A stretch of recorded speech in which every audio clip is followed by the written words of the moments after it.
What kind of British business, if any, benefited most from EU membership?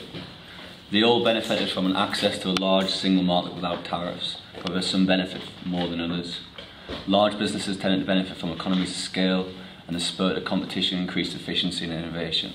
However, some lost out, such as the farmers who lost out to cheap EU imports. So obvious benefits are economies of scale and scope from access to a greater market and labour and capital. So there's also freer trade. So it reduces costs for the companies in terms of not having to pay tariffs and things. So there's also increased competition, which leads to greater efficiency. I argue that it actually was a cause of its move towards Europe, and I'm arguing this for economic and political reasons. The economic reasons that the Commonwealth was becoming less economically important for the UK or for Britain.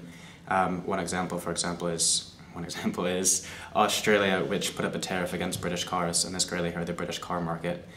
So as a result, economically, Britain had more of a chance for success by looking towards Europe.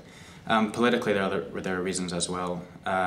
As the Commonwealth declined in its economic importance as well as its cultural importance to the UK national identity, politically, politicians were less inclined to sort of this Commonwealth nature, and they wanted to go more towards Europe. Britain lagged behind France and Germany after the war in terms of efficiency and investment. We lagged behind in rail because while France and Germany's industries were pretty much wiped out by the war, and that meant that they had a clean slate to start from. Britain already had like old rubbish railways anyway, so it stuck with them and didn't invest in them as much.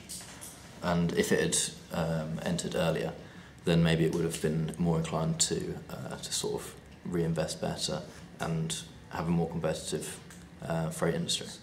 For example, steel industry, they rejected entry into the ECSC in 1951, but as now steel industry is really prospered, so obviously perhaps if Britain had joined the EU earlier, then perhaps would have realised these benefits earlier from the increased competition.